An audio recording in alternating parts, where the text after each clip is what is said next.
Hi hello, ഇപ്പോൾ സമയം രാവിലെ 5:55. ജനലിൽ പുറത്തേക്ക് നോക്കിയാൽ നേരം വെളുത്ത് വരുന്നതേ ഉള്ളൂ. കട്ടൻ കാപ്പിയാണ് ഈ വെക്കുന്നത്. ഇതിങ്ങനെ രാവിലെ കുടിക്കുന്ന ശീലമൊന്നുമില്ല. എന്നാലും അമ്മ ഇന്ന് നേരത്തെ എഴുന്നേറ്റ് വന്നുകൊണ്ട് എനിക്കും അമ്മയ്ക്കുള്ള കട്ടൻ കാപ്പി എടുത്ത് അമ്മയ്ക്കും കൊടുത്ത് ഞാനും കുടിച്ചു. ഇത് പുട്ടിനുള്ള പൊടിയാണ്. ഇതൊന്ന് കുഴച്ച് വയ്ക്കാം. അതവിടെ ഇരുന്ന് സോഫ്റ്റ് ആകുന്ന നേരം കൊണ്ട് കടലക്കറിക്ക് വേണ്ട കാര്യങ്ങൾ ഓരോന്നായിട്ട് ചെയ്യാം. പുട്ടും കടലക്കറിയാണ് ഇന്ന് ബ്രേക്ക്ഫാസ്റ്റ് ആയിട്ട് ഉണ്ടാക്കുന്നത്. കുറച്ച് മുളക് പൊടി, മഞ്ഞൾപ്പൊടി, മല്ലിപ്പൊടി ഇതൊക്കെ വളരെ കുറച്ചിട്ട് സവോള, പച്ചമുളക്, ഇഞ്ചി, വെളുത്തുള്ളി കുറച്ച് വെള്ളം ഒഴിച്ച് കുക്കറും അടച്ച് അടുപ്പത്ത് വെച്ച് കഴിഞ്ഞാൽ ഒരു 7-8 ഫിസിൽ കൊണ്ട് അതവിടെ ഇരുന്ന് റെഡി ആയിക്കോളും. ഇത് അരിയിൽ കടട് പെറുക്കുന്നതാണ്. ഇത് പെറുക്കി വെച്ച് കഴിഞ്ഞാൽ ഉച്ചയ്ക്ക് എനിക്ക് ചോറ് വയ്ക്കാൻ വേണ്ടിയിട്ട് എളുപ്പമാണ്. അതങ്ങ് എടുത്ത് വെച്ചാൽ മതി. കുടിക്കാനുള്ള വെള്ളവും തിളച്ചു, അതും എടുത്ത് വെച്ചു.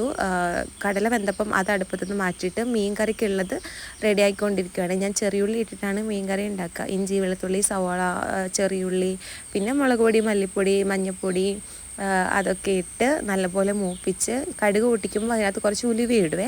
പിന്നെ വെള്ളം ഒഴിച്ച് കുടംപുളി ഇട്ട് കറിവേപ്പില ഇട്ട് അത് തിളച്ച് വരുന്നവരെ വെയിറ്റ് ചെയ്യാം. തിളച്ച് വന്നിട്ട് വേണം അതിൽ മീനിടാൻ വേണ്ടിയിട്ട്. കിളിമീനാണ്, ചെറിയ ചുമന്ന മീനുണ്ടല്ലോ, അതാണ് വെക്കുന്നത്. രാവിലെ ഇതൊക്കെ ഞാൻ റെഡിയാക്കി വയ്ക്കും. ഉച്ചക്കത്തേനുള്ള കറികളൊക്കെ ഞാൻ രാവിലെ തന്നെ റെഡിയാക്കി വയ്ക്കും. പുട്ടിനുള്ള വെള്ളം വെച്ചിട്ടുണ്ടായിരുന്നു. ഇനി നമുക്ക് ഓരോന്നായിട്ട് പുട്ട് ചുട്ടെടുക്കാം. അപ്പുറത്ത് മീൻ കറി ആയിക്കൊണ്ടിരിക്കുന്നുണ്ട്. മീൻ ഇട്ട് കൊടുത്തുകൊണ്ട് തന്നെ അത് അവിടെ ഇരുന്ന് ഇനി സെറ്റായാൽ മാത്രം മതി. കടല കുറച്ച് നേരം ആയല്ലോ വാങ്ങി വെച്ചിട്ട്, അപ്പോൾ അതിനുള്ള മസാലകളും ചെയ്ത് അതും റെഡി ആയിട്ടുണ്ട്. അപ്പോൾ തന്നെ അച്ചമ്മയെ എല്ലാവരും എഴുന്നേറ്റ് വന്നപ്പോൾ ഞാൻ പാൽ ചായ എടുത്തു.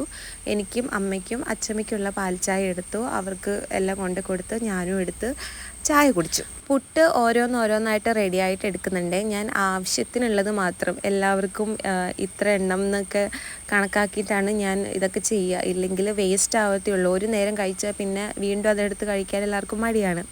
ഇനി കിഴങ്ങ് തോരനും കൂടെ ഉണ്ടാക്കണം ഉച്ചക്കത്തേന്. അമ്മയാണ് ഇതൊക്കെ അരിഞ്ഞ് എനിക്ക് തന്നിട്ടുണ്ടായിരുന്നത്. അതുകൊണ്ട് തന്നെ പണിയൊക്കെ എളുപ്പമായിരുന്നു. സിമ്പിളായിട്ടാണ് കിഴങ്ങ് തോരൻ വയ്ക്കുക.